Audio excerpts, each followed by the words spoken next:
नमस्कार, बहुत स्वागत है आपका। आप देख रहे हैं गुरुजी के ज्योतिष सीक्रेट। कर्क राशि वालों, शनिदेव की ढैया शुरू। कर्क राशि वालों, 2022 में शनिदेव का राशि परिवर्तन होने जा रहा है, तो आपके ऊपर उनका क्या प्रभाव पड़ने वाला है 2022 से लेकर 25 तक, आज हम आपको विस्तार से बताएंगे। तो वीडियो के अंत तक बने रहें। और ये प्रेडिक्शन चंद्र राशि पर आधारित है। तो कर्क वालों, सबसे पहली बात, 29 अप्रैल 2022 को जब शनिदेव राशि परिवर्तन करेंगे, कुंभ राशि में आएंगे, तो आपके ऊपर ढैया शुरू हो जाएगी। तो आपके ऊपर शनिदेव की ढैया लगेगी। और जैसा कि आपको पता है, शनिदेव का राशि परिवर्तन हर 2.5 साल में होता है और अभी मकर राशि में है। तो आपके लिए ये ढैया कैसा रहने वाला है, आइए जानते हैं।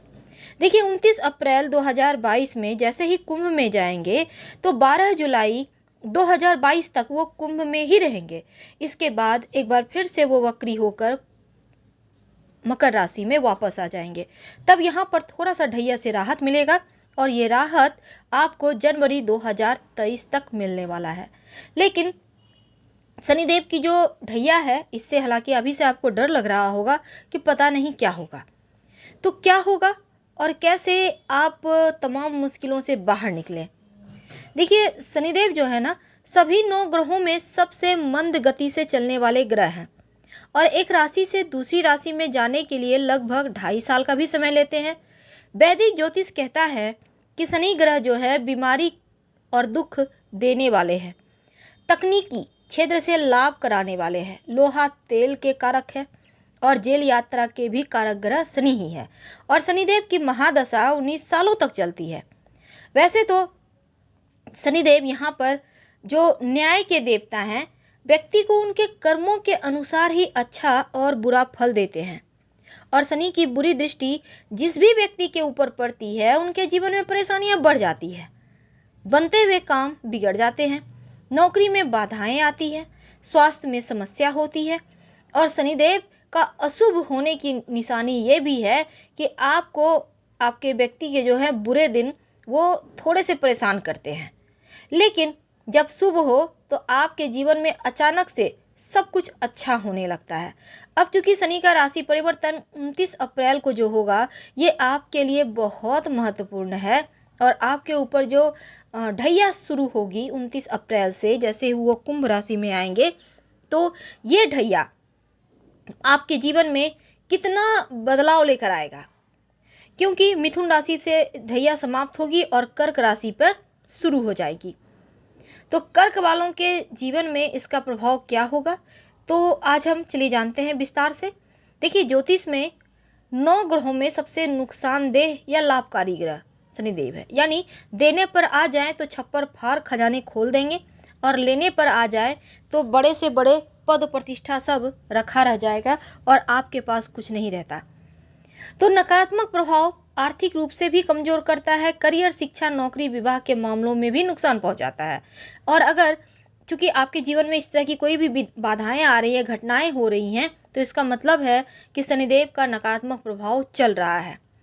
लेकिन अगर शनिदेव देने पर आ जाएं, शुभ दृष्टि अगर आपकी कुंडली पर हो, तो आपका कॉन्फिडेंस बढ़ाते हैं, धन मान प्रतिष्ठा भी बढ़ा देते हैं।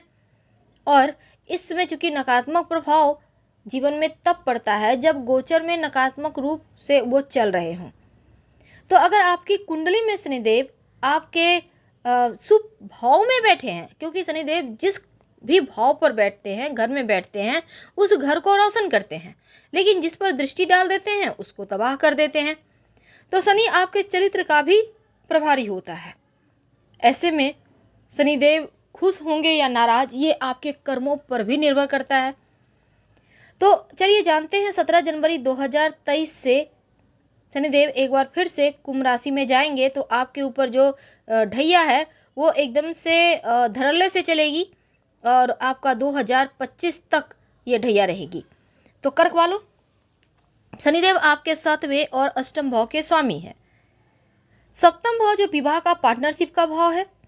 और ज्योतिष कहता है कि शनिदेव जब अप्रैल के अंत में 29 अप्रैल को आपके सप्तम भाव और अष्टम भाव में गोचर करेंगे, तब आपके शुरुआत में तो सप्तम भाव में रहेंगे, तो आपके संबंधों में खासकर वैवाहिक जीवन में थोड़ी तनाव की स्थितियां रहेंगी, थोड़ी दूरियां हैं और आपका ध्यान अपने रिश्तों और जीवन साथी की ओर केंद्रित रहेगा। बस लेकिन दूसरी बात, अगर आप व्यापारी हैं, पार्टनरशिप में कोई काम करते हैं, तो इस समय अपने रिश्तों के मामलों में थोड़ा ध्यान रखना है। और नए रिश्ते इसमें हालांकि बनते हुए दिखते हैं, लेकिन पुराने रिश्ते को आप छोड़ नहीं सकते। संभव हो तो अहंकार अपने संबंधों में ना आने दें, क्योंकि इस समय थोड़ा सा आपकी वाणी में, आपके स्वभाव में अहंकार दे जाएंगे और यही अहंकार आपके जीवन में परेशानियां लाएगा। अगर आप जॉब करते हैं, छोटी मोटी बाधाएं दिखती हैं जिसके कारण आप चीज़ों को बेहतर तरीके से नहीं कर पाएंगे। और अगर आप व्यवसायी हैं तो ग्राहक को समय पर सामान पहुंचाने में भी दिक्कत हो सकती है, क्योंकि इस समय बाधाएं थोड़ी देती दिखेंगे।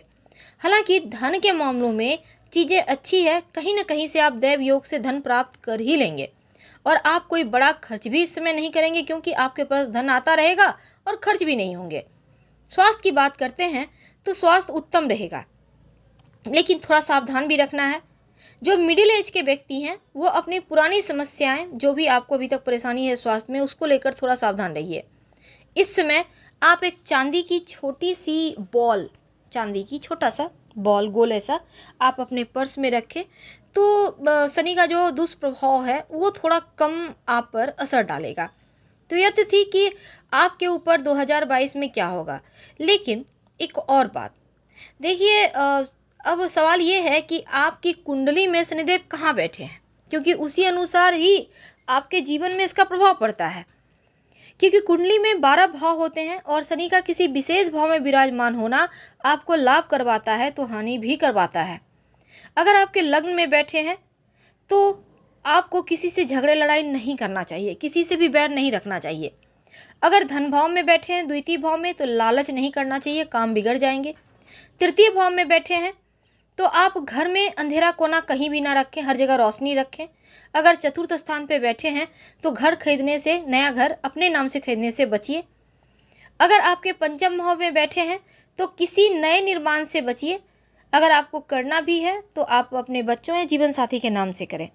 अगर छठे भाव में बैठे हैं तो बीमारियों से मुक्ति देते हैं, जमीन जायदाद बढ़ाते हैं, लेकिन मांस मदिरा का सेवन नहीं करना चाहिए। अगर सप्तम भाव में बैठे हैं तो धन का नुकसान थोड़ा होता है और इस समय एक्स्ट्रा मैरिटल अफेयर जैसी चीज़ें आपके जीवन में हो जाती है। अगर अष्टम भाव में बैठे तो आर्थिक नुकसान का योग रहता है, धन का बेवजह खर्च ना करें। नवम भाव में बैठ जाएं तो अध्यात्म की तरफ झुकाव हो जाता है। और अगर दसम भाव में बैठ जाएं तो जीवन में कभी धन की कमी नहीं होती, जहां हाथ डालेंगे वहीं सोना बरसेगा। लेकिन ऐसे लोग दूसरों को बेवजह धन देने से भी बचें, वरना वो पैसे डूब जाएंगे। अगर आपके 11वें भाव में है तो धन की मुश्किलें बढ़ाएंगे, इसलिए खर्च ना करें, ना ही किसी को कर्जे दें। 12वें भाव में शनिदेव बैठे तो ये भी बहुत अच्छा नहीं है, क्योंकि कोई भी नया काम आप शुरू मत कीजिए, वरना आर्थिक नुकसान होगा। अगर 12वें भाव में शनि विराजमान हो जाए तो छोटी छोटी बातों का आप ध्यान रखिए, तो आपकी मुश्किलें कम होंगी, परेशानियां कम होगी। तो शनिदेव आखिर ढैया आपकी चलेगी, आप अभी से ही आपका टेंशन बढ़ चुका होगा, तो क्या करें, क्या सावधानी रखें। देखिए, माता पिता के स्वास्थ्य का ध्यान रखें, अपने रिश्तों को बचाए रखें, बेवजह किसी से झगड़े लड़ाई ना करें और अपने से छोटों को भी सम्मान दें। और शनिवार के दिन खाने पीने की वस्तु का दान कर सकते हैं। और साथ ही साथ क्या उपाय करेंगे, ओम संग शनिचराय नमः का जप रोज शाम के समय आप जप कर सकते हैं 5 बार 11 बार, और शनि चालीसा भी पढ़ सकते हैं।